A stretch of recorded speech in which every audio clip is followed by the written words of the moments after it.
It's once again time to look at more horrible, awful, no good, terrible maps.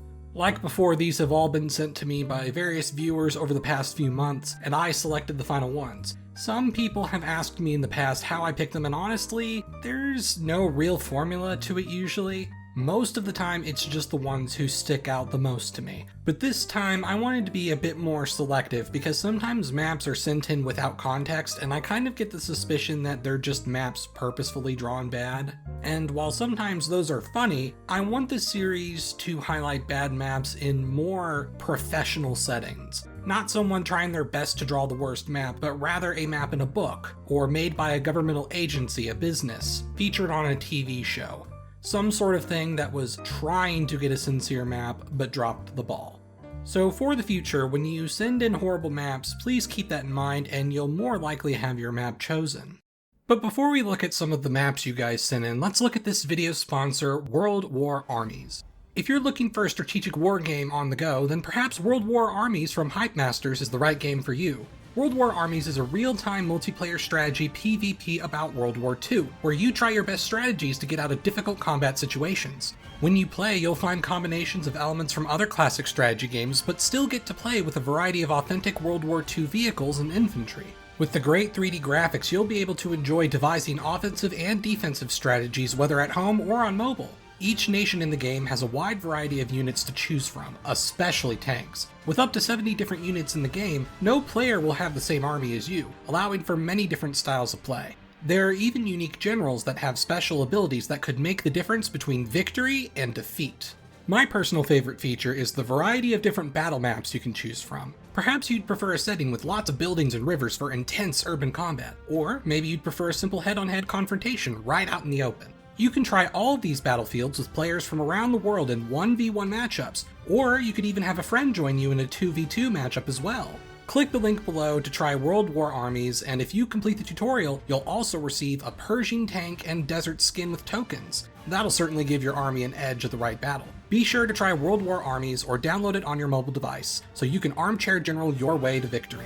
Thanks again to World War Armies from Hype Masters for sponsoring this video. For our first map, we have one sent in by Arush, and it's a map from an Indian textbook that's supposed to highlight countries with federal systems. There's some generally sloppy coastlines with some islands being wrongly shaped, and they also forgot to include these islands with Russia over here. Also, these islands supposed to represent Micronesia are like tilted 90 degrees? Micronesia is like a horizontal chain of islands rather than vertical, so to speak, and I don't even know why they dragged them over here when they can still easily fit in their home over here. Wait, they actually have some blank islands still there. Why didn't they just color those in? Weird. But honestly, in spite of all that, this isn't the worst map in the world, so I'm just gonna go with a 7 out of 10. For our second map, we have one sent in by Mitch, and this is supposed to be the French colonial empire? I'm not sure why it's missing France itself, and there's also this weird symbol in the Balkans, and I honestly thought maybe this was a purposefully bad map or an out of context map, but then I was given some context that this was featured in a Business Insider article on a list of the biggest empires, and this was the map they chose to represent France. So maybe this is a weird case where that's not what this map is supposed to be, and Business Insider just screwed up and picked the wrong random internet map. And since I don't know which is the case here, I actually don't think I can properly rate this one. That's a first. The third map is sent in by Reed, and I guess this blank Wikipedia-style world map with tons of inaccurate borders, colored in bodies of water, and other flaws was worthy enough to be snagged by the infamous Getty Images. Want images without our watermark? Pay up, we know you're desperate. Honestly, this just makes Getty Images even more pathetic than they already are. This map gets a 4 out of 10, and because of Getty Images, I'm gonna knock it down to a further 3 out of 10. Good luck getting people to pay for this one, Getty. Our fourth map was sent in by Bradley, and it's a map of the various countries that surround the Caribbean Sea, and wow, this just looks awful. Well, okay, the Caribbean islands themselves actually look fine, but the further out you go towards the mainland countries, they look a lot worse. Especially with like Colombia down here, like what's up with that? And this was made by a group called the Association of Caribbean States? Ouch. I mean, maybe they're dunking on the mainland countries. I don't know. They could do better. 4 out of 10. Our 5th map was sent in by Lauren, and it's a map of the world featured in a kid's book titled Hey There Earth Dweller by Mark Terhorst. And honestly, I do see mistakes like missing islands or the occasional simplified coastline, but I don't hate this map. It's clearly stylized for this kid's book. And so it doesn't really feel fair to hate on it in spite of its mistakes. If I had a young kid and he drew this for some elementary school project, I'd be proud of him.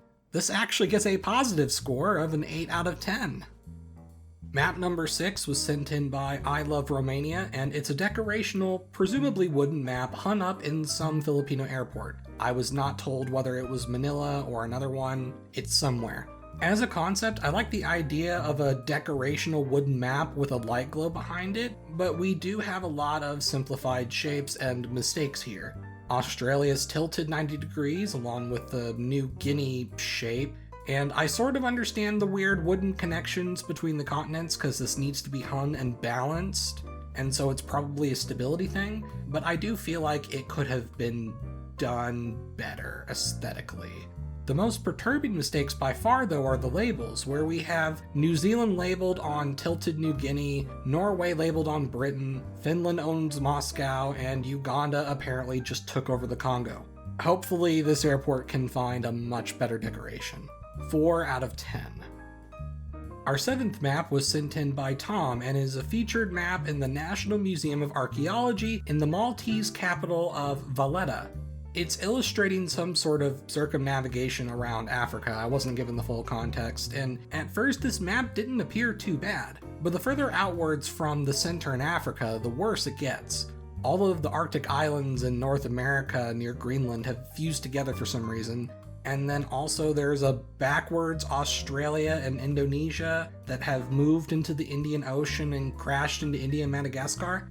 You know, now that I think about it, I wonder if maybe they were going for some weird transparent Earth sphere, where maybe these are where Australia and Indonesia would be on the other side of the sphere, hence why they're backwards. But if that's the case, then you'd be seeing a lot more of a train wreck in the Atlantic area too. No idea. Maybe it's a weird glitch, but regardless, this needs to be fixed. 5 out of 10. For our final map, we have a map that was used in the first Transformers cartoon, and it was sent in by Roborex. Apparently, this was a map featured in Season 2, Episode 42, and gosh, where do I begin? France absorbed the seas, and the UK, and Denmark, and it now surrounds Germany. Poland has also disappeared, while Bulgaria conquered the deformed-looking Greece down here. Also, I guess Sicily is the only island of the Mediterranean now? I mean, look, if this was a background map and a few frames of the cartoon, that would be one thing, but they clearly wanted us to see the map up close to highlight whatever this red route is supposed to be. And you'd think they'd put in a lot more effort making this map of Europe look, well, like Europe.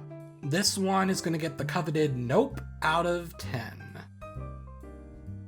Thanks for watching. If you like this episode of Horrible Maps, please subscribe, or you could also keep this channel going through either channel memberships or my Patreon. Any little bit helps. I'm Emperor Tigerstar, and I'll see you guys next time.